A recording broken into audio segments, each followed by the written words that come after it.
আজি কাৰ্বি আংলঙৰ গোটেই ঘটনা প্ৰবাহক লৈ কাৰ্বি ৰাইজৰ প্ৰতিনিধি মণ্ডলৰ সৈতে ৰাজ্য চৰকাৰ আৰু কাৰ্বি আংলং স্বায়ত্ত শাসিত পৰিষদৰ এখন ত্ৰিপাক্ষিক বৈঠক অনুষ্ঠিত হয়।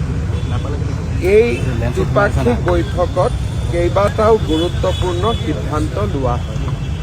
প্ৰথম, ভিজিআৰ আৰু পিজিআৰৰ মাটিৰ সম্পৰ্কত গুৱাহাটী উচ্চ ন্যায়ালয়ৰ খণ্ড আদালতত বিষয়টো বিচাৰাধীন হৈ আছে। কিন্তু এই ক্ষেত্ৰত কাৰ্বি আংলং অট'নমাছ কাউন্সিলে আজিলৈকে শপতনামা দাখিল কৰা নাই। তাৰ কাৰণে গোটেই বিষয়বস্তুটো এতিয়ালৈকে আদালতত সমাধান হোৱা নাই। আজিৰ আলোচনাত এটা সিদ্ধান্ত লোৱা হ'ল যে কাৰ্বি আংলং স্বায়ত্তশাসিত পৰিষদে 5 জানুৱাৰীৰ আগতে আদালতত শপতনামা দাখিল কৰিব আৰু কাৰ্বি ৰাইজেও আদালতত এটা পক্ষ হৈ তেওঁলোকেও আদালতৰ সন্মুখত নিজৰ দলিল ৰাখিব।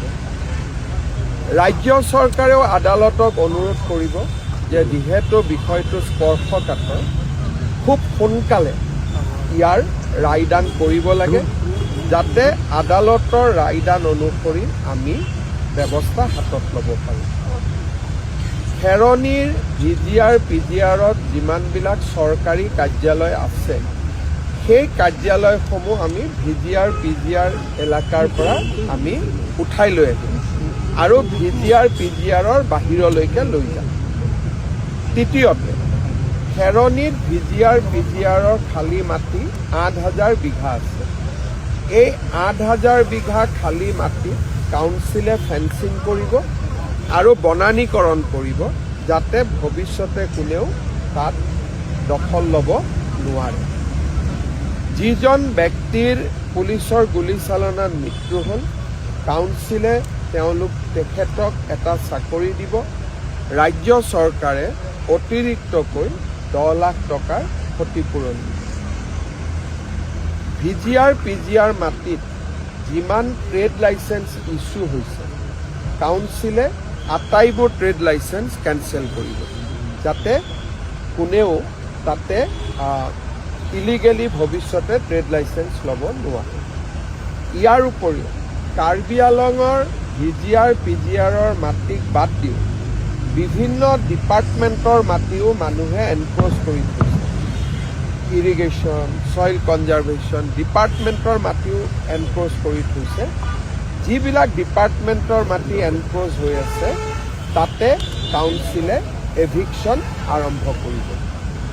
অহা 17 জানুৱাৰী আমাৰ দ্বিতীয় লানি আলোচনা আৰম্ভ হ'ব। তেতিয়ালৈকে হাইকোৰ্টৰ পৰাও আমি এটা সুবিচাৰ পাম বুলি আশা কৰিছোঁ।